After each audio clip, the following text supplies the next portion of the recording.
Despite his childhood being a living hell, 5 of his last 6 albums have charted on the billboards, and the independent rapper shows no signs of slowing down. Young Dolph has definitely made a name for himself in the music industry, with many beloved fans all over the globe. However, just like plenty of other rappers we cover on this channel, he has a controversial past and has quite a few beefs with fellow rappers and a criminal past. In today's video, we're going to delve into why rappers are really scared of Young Dolph. Stay tuned for all the juicy inside details.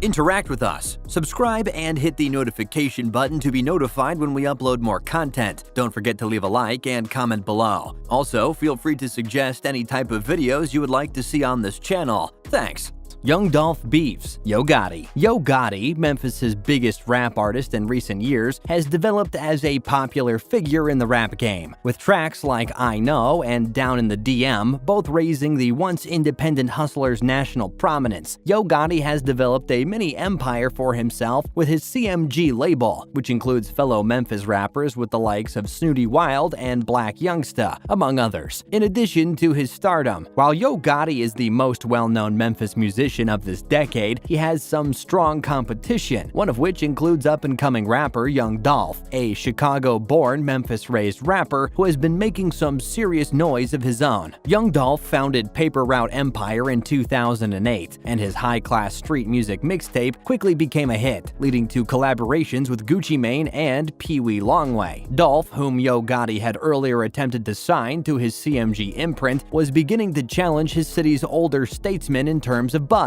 and fanfare, which would eventually cause a breach between the two. Young Dolph appeared on Sway in the Morning in 2014 after the release of his mixtape High Class Street Music 4, American Gangster, to discuss the project. Dolph discussed his decision not to sign a record deal with Yo Gotti during the interview, noting that he would rather see his personal investment in himself than grab onto another artist's movement. Young Dolph and Yo Gotti's feud became public knowledge. Dolph sent a subliminal shot at his Memphis counterpart on February 11, 2016. Dolph used Twitter to express his displeasure with Yo Gotti's burgeoning fame, stating, "Bra went from being my #1 fan to trying to sign me to being my biggest hater," in reference to Gotti's failed effort to sign Dolph to his CMG label. Despite that fact, Dolph did not mention Gotti by name. It was evident who Dolph's statements were directed at, and it was clear that Dolph's words would start off a series of events that would quickly escalate the fight. The beef between the two continued to bubble and rise between the two rappers. In 2017, Young Dolph delivered a bomb with Play With Yo B, a diss track directed at Yo Gotti in which the rising star removed his gloves and threw jabs below the belt. Dolph presents his opponent as a hater, rapping "You came up rhyming, dissing 3-6 Mafia," in addition to harsh broadsides, and alludes to having relations with the mother of Gotti's child. In 2018, Young Dolph was the victim of a shooting in Hollywood and was transported to the hospital months later, pronouncing his fight with Yo Gotti to be old news. While facts were scant, it was stated that Dolph was outside of Shoe Palace at the time of the shooting, near the junction of Hollywood and Highland. Yo Gotti was designated as a person of interest by the LAPD just hours after reports of rapper Young Dolph being shot in Hollywood. Yo Gotti and Young Dolph were both staying at the Lowe's Hotel at the time of the incident, according to sources. However, it was later announced that he wasn't a person of interest anymore. A day after news of Young Dolph's shooting in Hollywood broke, the Los Angeles Police Department stated that a Yo Gotti associate had been charged with attempted murder in connection with the event. Corey McClendon, a member of Yo Gotti's entourage, was arrested the day after the shooting and jailed on $1 million of bond, according to Detective Megan Aguilar, an LAPD spokesman. He was later released, and the beef between the two rappers has seemed to quiet down, but we know for a fact that the pair are not friends in the slightest. Black Youngsta. When it comes to beef, Black Youngsta isn't afraid to get his hands dirty, especially when it includes old foes like Young Dolph. The two Memphis rappers have been feuding for years, and Youngsta has apparently decided to remind Dolph that they're still at odds just years later. Youngsta added a fresh chapter to the drama in August of 2020, premiering new songs on Instagram. Youngsta raps along to the beat while riding in the backseat of a car, aiming a gun towards the camera. Soon after, he opens the passenger door and fires a couple rounds, aimed directly at Young Dolph to emphasize emphasize his point. Youngsta was accused of shooting over 100 bullets at Dolph in Charlotte, North Carolina in 2017, prompting the video and Dolph tag. The accusations against Youngsta were eventually dismissed, but the bad blood continued to flow, as did Dolph's long-standing feud with Youngsta's mentor Yo Gotti. Many assumed that Yo Gotti was to blame for Black Youngsta's decision to take the conflict into his own hands when he began dissing Young Dolph, but the CMG boss would say differently. Yo Gotti didn't address a beef with Young Dolph during an interview with Tim Westwood, but he did comment on Black Youngsta's recent shenanigans and threats against Gotti's opponent. Lil homie on the team, so I'm going to always give him the proper advice that I believe I should give him from a big brother standpoint, or just being the homie standpoint. Gotti states in the clip, "My advice? You know I don't move like that. I'm going to always tell, not only him, but any youngin' don't handle your business like that." Legal issues. Crew arrested for gun possession. Young Dolph, a Memphis rapper, made the news once again in 2018, but it was because of his crew members. According to online sources, the rapper was the only member of his entourage who was not caught during a Hollywood gun bust. A traffic stop on Sunday resulted in the arrest of 3 males who were in the car with the rapper. They were all detained for having a handgun in their hands. Because Dolph, whose true name is Adolph Thornton Jr., was not armed, he was released during the traffic check. The traffic stop, according to online sources, was not far from where Dolph was shot in September of 2017. According to online sources, the fact that Young Dolph and his entourage had been shot at before could be the reason why the gang was strapped. Young Dolph's feud with an artist signed to Yo Gotti's record company, Black Youngsta, is well documented, with the two groups exchanging gunfire on many occasions. Almost arrested in 2019. Even if it was just for a short time, Dolph was once again in the hands of law enforcement. Police stopped Dolph while he was driving around in Fairburn, Georgia on November 8, 2019, according to a report published by TMZ. Dolph was reportedly stopped by cops after they noticed he was driving around with an expired paper license plate. Dolph apparently continued driving for a few blocks after the officers turned on their lights, then threw a leafy stuff out of his window. Dolph can be seen on his knees with his wrists cuffed behind his back in the video of the police confrontation. Cops allegedly inspected his yellow Lamborghini SUV, but no narcotics, firearms, or other contraband were discovered. Police were apparently unable to identify whether the green item Dolph tossed out was cannabis because it was dispersed over a busy road. The officers were unable to apprehend Dolph based on their search. Instead, they chose to issue a penalty for trash and let the rapper go. Although the rapper got in no real trouble for this incident, it adds to his history with authorities and how he continues to get himself in the wrong situations and around the wrong people. This is part of the reason rappers don't typically associate with Young Dolph. You can see he doesn't have the best track record and is a bit of a liability. And there you have it. Everything you need to know regarding why rappers are really scared of Young Dolph.